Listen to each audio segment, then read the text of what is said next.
علامہ اقبال میری ایک بہت بڑی سورس ہے، بلکہ سب سے زیادہ گہرا اثر مجھ پر جو ہے بچپن سے جو ہوا ہے وہ تو علامہ اقبال کا ہے۔ 5ویں جماعت کا طالب علم تھا جب ان کا یہ شعر میرے ذہن میں کہیں چپک کر رہ گیا ہے، جواب شکوہ کا، وہ زمانے میں معزز تھے مسلمان ہو کر اور تم خوار ہوئے تارک قرآن ہو کر۔ پھر علامہ اقبال نے مغربی فکر پر شدید تنقید کی، بہت بڑا ناقد، اور خاص طور پر مغربی تہذیب جو ہے اس کی نفی کی۔ یہ سارا کام کیا اور اس سب سے بڑھ کر وہ تجدید ملت اسلامی کا علمبردار بن کر سامنے آیا۔ اس نے خوشخبری دی کہ دنیا میں اسلام کے غلبے کا دور آنے والا ہے۔ ملت اسلامیہ جو اس وقت دبی ہوئی ہے، پسی ہوئی ہے، پوری دنیا میں پامال ہے۔ آپ کو معلوم ہے کہ پہلی جنگ عظیم کے بعد کیا صورت ہو گئی تھی؟ سلطنت عثمانیہ کے جب دھجیاں بکھیر دی گئیں اور کولونیل امپیریلزم جو ہے پورے عالم اسلام پر حکمران تھا، پورا عالم اسلام جو ہے محکوم، اگرچہ یہ دبے ہوئے ہیں، پسے ہوئے ہیں، گرے ہوئے، لیکن ان کا دوبارہ غلبہ ہوگا، یہ ابھریں گے، ملت اسلامیہ کی تجدید ہوگی، اسلام کی نشأت ثانیہ ہوگی۔ اسلام کے روشن مستقبل کے مبشر بن کر علامہ اقبال سامنے آئے۔ اور ایک اور جو بہت بڑا کام کیا وہ وہی وطنی قومیت کی شدید نفی، بلکہ شدید کا لفظ بھی کافی نہیں ہے، شدید ترین نفی کی ہے۔ اس لیے کہ اس وقت وطنی قومیت جو ہے اس وقت مسلمانوں کو اپنے اندر انگلف کرنے کے لیے پوری قوت کے ساتھ زور لگا رہی تھی۔ میں نے علامہ اقبال کے حوالے سے جو باتیں کی ہیں کہ احیاء فکر اسلامی اور تجدید ملت اسلامی، اس کے ساتھ ساتھ ہندوؤں میں کیا ہو رہا تھا اس دور میں، ان کے ہاں بھی ان کی مذہبی تجدید کا عمل بڑی شدت کے ساتھ شروع ہوا۔ اس میں بھی چند ناموں کا میں تذکرہ کرنا چاہوں گا۔ بنکم چٹرجی، اس نے بندے ماترم کا یہ جو ترانہ ہے آج بھی بھارت کے اندر مجبور کیا جا رہا ہے مسلمانوں کو بھی کہ وہ بھی اسکولوں کے اندر یہ ترانہ پڑھیں، اور ابھی مسلمان رجسٹ کر رہے ہیں۔ اس میں وہ زمین کی بندگی، بھارت ماتا ہم تیرے بندے ہیں، اور یہ جو ہے ہندو رینائسنس کا ایک بہت بڑا جو ہے یوں سمجھیے کہ علم بردار۔ پھر دوسری شخصیت سامنے آئی، راجہ رام موہن۔ یہ شخص بہت بڑا فاضل، بڑا عالم، 10 کے قریب زبانیں جو ہیں ان کا ماہر، جس میں یورپینز بھی اور ایسٹرن بھی۔ پھر یہ کہ یہ مسلمانوں کا ہمدرد بن کر آیا۔ انگریز نے جب یہاں پر ان کے پادریوں نے تثلیث کی تلقین شروع کی ہے تو آئینہ توحید کے نام سے اس نے کتابچہ لکھا اس کی نفی کے لیے۔ اس حوالے سے یہ کچھ ایسی شخصیت بننے کی کوشش کر رہا تھا کہ مسلمان بھی اس کو قبول کرے، اور اس کے بعد پھر اس نے برہمو سماج کے نام سے ایک ادارہ قائم کیا۔ یہ وہی تھا کہ جو اس سے پہلے اکبر نے جو فلسفہ دیا تھا، دین الہی، بھئی اللہ کا معاملہ کرو، صرف اللہ کو سب مانتے ہیں، صرف نام ہے مختلف ہے، کسی نے کوئی نام رکھ دیا، کوئی مہادیو کہتا ہے، کوئی کچھ کہتا ہے، کوئی گاڈ کہتا ہے، سب خدا کو تو سب مانتے ہیں۔ یہ جو رسالت کا معاملہ ہے اور شریعت کا معاملہ ہے، یہ فساد کی جڑ ہے۔ رسالت کی بنیاد پر شریعتیں مختلف، عبادتیں مختلف، ذرا اس کو پیچھے ڈالو۔ تو دین اکبری یا دین الہی اس کا نام تھا۔ اس کے اندر بھی در حقیقت کوشش یہ تھی کہ تمام مذاہب کو ایک ہاون دستے میں ڈال کے اور اس کو کوٹ کے اور چھان پیس کے ایک صفوف بنا کر ایک کامن مذہب ہندوستان کا وجود میں لایا جائے۔ بہرحال اس وقت اللہ تعالیٰ نے کھڑا کیا ہے حضرت مجدد الفسانی رحمۃ اللہ علیہ کو، کہ جنہوں نے اس فتنے کی سرکوبی کی۔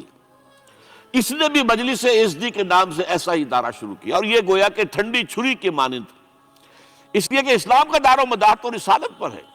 بقول اقبال، بمصطفیٰ برساں خویش را کے دی ہماؤست، اگر بہو نہ رسیدی تمام بول حبیست۔ اسلام کا تو سارا معاملہ، دین جو ہے اس کا سارا جو مدار، دار و مدار ہے، وہ رسالت پر ہے، نبوت پر ہے، اسی پر شریعت کا سارا دار و مدار ہے۔ رسالت سے کاٹ دیجئے، حدیث سے کاٹ دیجئے، سنت سے کاٹ دیجئے، تو پھر قرآن کو پھر موم کی ناک بنا کر جو چاہیں آپ تعبیر کر لیں، جو چاہیں تشریح کر لیں، جدھر چاہیں اسے موم کی ناک کی طرح بوٹ کر لے جائیں۔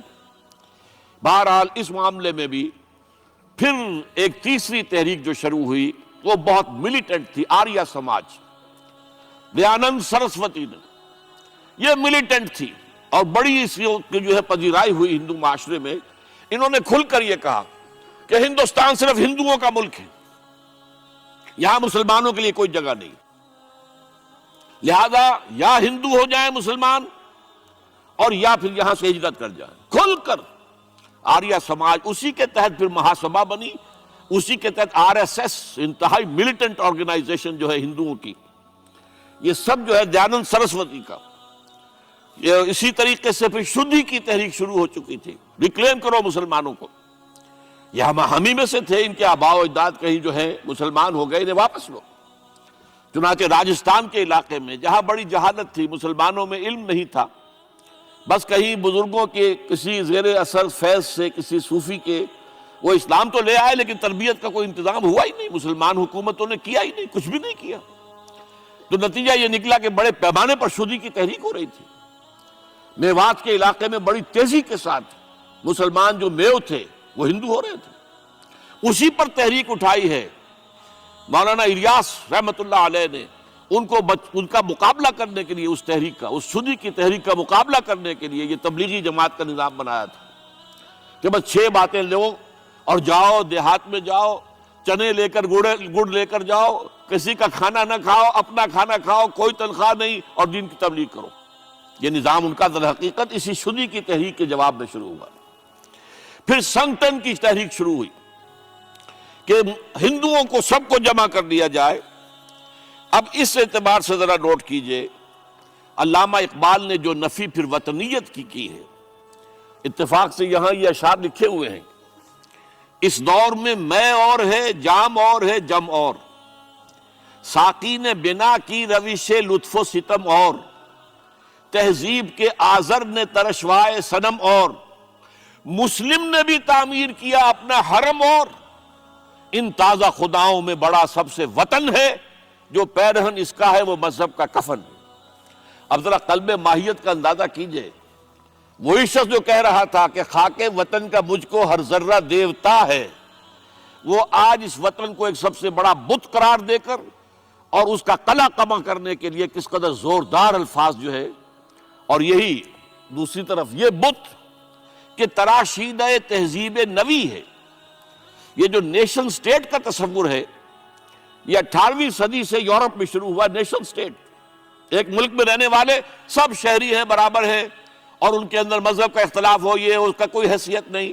مذہب تو پرائیویٹ معاملہ ہے، ہاں جو سرکاری سطح پر ہوگا معاملہ، اجتماعی معاملات جو ہے وہ کسی مذہب سے طے نہیں ہوں گے. یہ نیشن سٹیٹ کا تصور، یہ بت کہ تراشیدہ تہذیب نوی ہے، غارت گرے کاشانہ دین نبوی ہے، بازو تیرا توحید کی قوت سے قوی ہے، اسلام تیرا دیس ہے تو مصطفی ہے، نہ زارہ دیری نہ زمانے کو دکھا دے، اے مصطفی خاک میں اس بت کو ملا تھا.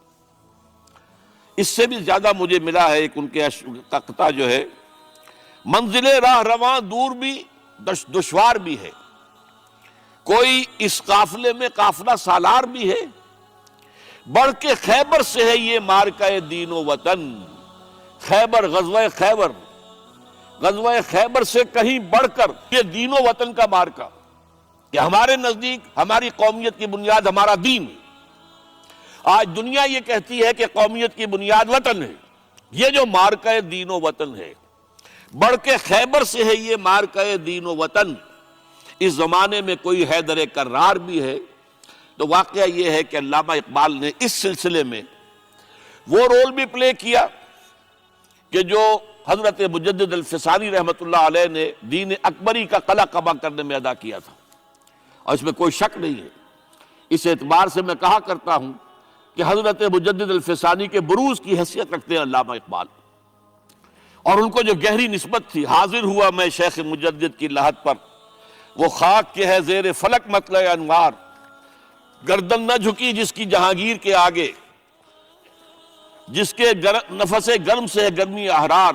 وہ ہند میں سرمایہ ملت کا نگہباں، وہ ہند میں سرمایہ ملت کا نگہباں. ملت کا سرمایہ تو سارا کا سارا جو ہے ایمان بالرسالت سے. آپ حضرت مجدد الفسانی کے خطوط پڑھیے، سب سے زیادہ زور اطاعت رسول، اطاعت رسول، اطاعت رسول، اطاعت رسول. جس کی جڑ کاٹنے کی کوشش کی تھی دین الہی کے ذریعے سے اکبر نے، اس کو دوبارہ مستحکم کیا ہے وہ مجدد الفسانی رحمۃ اللہ علیہ نے۔